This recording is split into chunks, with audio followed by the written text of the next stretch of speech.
What's up guys, and welcome back to another episode of the PS5 career mode. This is episode number 20. And we start today's episode by seeing that Spurs have signed David De Gea from Manchester United for £34.2 million. Thought that was a really interesting transfer there and worth showing you to start today's episode off. And for our first of two games in today's episode as well, coming on the back of 3 straight defeats in the Premier League. Well, this was, I would call it, a welcome fixture to play. We had Rotherham United away at the New York Stadium as we would take on the Championship side in the 4th round of the FA Cup here, away from home, and just 6 minutes in to the game, which I saw as not necessarily a banker, but a good chance of us making it through to the 5th round. We got ourselves the opening goal through Saleh Ozcan, who I talked about in the last episode, one of our signings of the season, alongside Viktor Kovalenko, as he gives us a very early goal there to make it 1-0 inside the first 10 minutes. And 5 minutes after the restart, well, I just mentioned him as well, Viktor Kovalenko, our 2 signings of the season, scoring our 2 goals in this game here, 51 minutes in, doubling our lead right in front of the away fans there, as we go 2 goals up against the Championship side, and progress looks all but secure. And also, I don't know if you spotted that there in the away end, but say a prayer to this young man who has sadly lost his legs after falling through the stand. Well, he's kind of jumping around, but he's fallen through the stand. I don't think it looks good, to be honest. He's not realised. I think he fell through, but the euphoria of our second goal sort of kicked in, and he didn't realise. Yeah, I think those legs are probably coming off at full time, and Scott Triggs will have to visit in hospital. We've heard of the man with no legs. This is the fan with no legs. He's definitely not getting those back. Regardless, Ozcan would make it 3-0 towards the end of the game here, connecting with a lovely ball to the back stick, and what a first-time volley as well. He really has been one of our players of the season since coming in. I should say one of our signings of the season since coming in the summer transfer window. He and Kovalenko have been really good. You don't normally see what Ozcan does to this team as well. There's a reason why I've started him alongside either Andy Rinomhota or Lewis Baker in a lot of our games, as Chris Willock makes it 4-0 with 9 minutes to go. His interceptions are really good. He just seems to always be in the right place at the right time. I've got to say, man, as a free transfer, he's been a superb pickup. And again, if you are playing on the next-gen console on FIFA 21, don't be afraid at the start of every single season, regardless of what club you're managing, to check out the free agents pool, because unlike in previous FIFAs and on the old gen consoles, or maybe current gen consoles if you will, you get a lot more options than before. Players like Ozcan and Bell and Kovalenko, who we've picked up for this season, Brian Brobby as well, they weren't available in previous FIFAs on current gen consoles, but now I have to, I've said many times before, and I'll say it once again, I'm always very fair with EA. I will criticise them when they deserve criticising, and it is true, it is oftentimes, but I'll also give them praise when they deserve it as well. For a long time I've been waiting for more free agent options to come in there that are more realistic, and we're certainly getting them now, so fair play to EA for that. Regardless, 4-0 the final score, and our mini defeat streak of 3 is officially over, away against the Championship side there as we progress to the 5th round of the FA Cup and into the last 16. But for our second and final game of today's episode here, this was going to be a lot more difficult of a test as we would welcome Liverpool Klopp side to the Kyan Prince Foundation Stadium, and 22 minutes in they would take their lead as Bobby Firmino is doing the Charles Bull, and yes, I know it's his celebration, but regardless, I thought that was really cool there as Firmino celebrates, possibly mocking Bull. He's been seen on Match of the Day, he's been using that celebration. Regards, Liverpool in front there courtesy of the Brazilian as the former Hoffenheim striker makes it 1-0, and he was just at the heart of everything in this game. Firmino at times, I'd say this season in real life has been criticised and being called overrated and not integral to Liverpool's team, but I think that's quite harsh personally. He's a class player, man. He might not always get directly involved with a goal or an assist, but he is a really important part of Liverpool's offence. He was at the heart of everything in this game as well. Scored the first, set up the second, dinking it through to Salah as they went 2 goals up, and we really should have at least got a point in this game, man. Seriously, the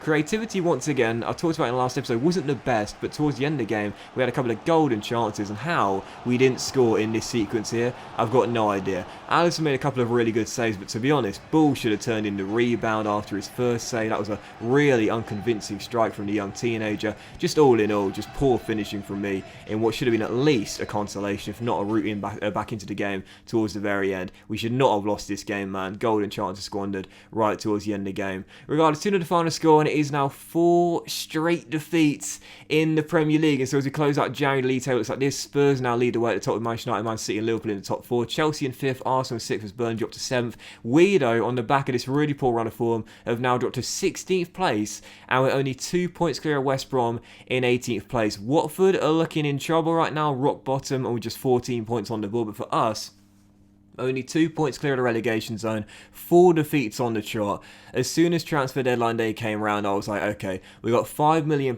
in the budget right now. I'm not going to make a major sale for one of our star players, but if we do get a bid for someone that's not integral to our team, I might not be against cashing in and bringing in someone on transfer deadline day to help us especially generate some offense on the other side of the pitch, because we've not scored in any of our last 4 Premier League games that have also been defeats. I rejected bids for Rob Dickey and Jed Spence at the start of deadline day, but as the clock was running down and there were just 3 hours remaining, I noticed I had an email, and it was from Southampton putting in an offer of 5.5 million for Lyndon Dykes. The Australian-born Scotsman, as we know, has not scored or got an assist in a single game this season, and after negotiating with Ralph Hasenhüttl, we agreed a £6 million fee for, again, the Australian-born Scotsman, who is currently injured right now as well, lest we forget, with a sprained ankle. And as you'll notice, it was a real race against the clock to get the paperwork done and the facts sent off to the transfer committee. But with Ronaldo to go, the £6 million deal goes through, and Lyndon Dykes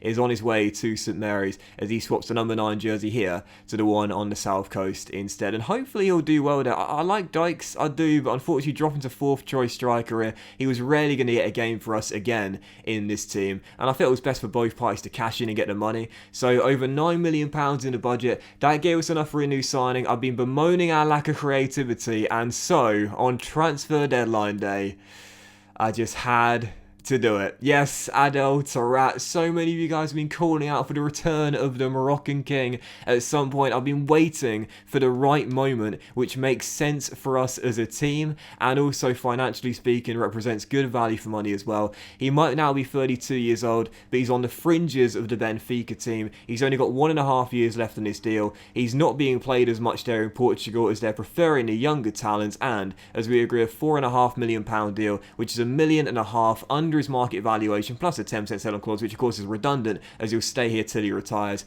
Adel Taarabt does agree to return to the Kine Prince Foundation Stadium on a 3-year, 30 grand a week deal. The contract, not the best, I'll be the first to admit it, but really 12 grand a week is not what he's getting paid in real life. He's getting more than that, I know that for sure, but he's back here at the Kine Prince Foundation Stadium. I don't think Adel Taarabt has ever been loved anywhere as much as he's been loved in West London at Loftus Road / the Kine Prince Foundation Stadium. That the QPR fans absolutely loved him. He's a magician with the ball at his feet. He's still got it. You see the key stats there: the composure, the ball control, the dribbling, the vision as well. He's got 4-star skill moves, 4-star weak with the flair trait too. I'm going to train that skill moves up though to make him 5-star skill moves. And in the games where we've struggled for creativity this year, I know if anyone could get bums off seats, do the unpredictable, because at times our play has been quite telegraphed as well, and bamboozle opposition back lines and get us chances, Taarabt is that man. Adel Taarabt, the king, returns on deadline day. And we also signed a new French striker in the free agents pool as well to replace Lyndon Dykes. High-low work rates, 4-star weak foot, very quick as well, 19 years old, only 65 rated, but already 78 dribbling, 76 ball control. If we train the low finishing up, this guy's overall is going to shoot up really quickly, because it's one of those players, and you get them oftentimes in FIFA Career Mode, those new gens and regens where their key stat does not represent what they should have for their position. Like, it's often a striker as well. The striker has like really low finishing, but yeah, we're going to train that finishing stat up, get him up quickly, and PG-13, he's our version of PG-13. He's in, and hopefully Guendouzi will be a really good pickup there on a free transfer. So in the end, in the January transfer window, we had a net profit, not a net loss. After selling Lyndon Dykes for £6 million and signing Taarabt for £4.5 million, we actually made 1.5 mil to bring back Adel Taarabt, bring in a free agent striker that shows great potential, and cash in on Lyndon Dykes, who's now our 4th choice striker.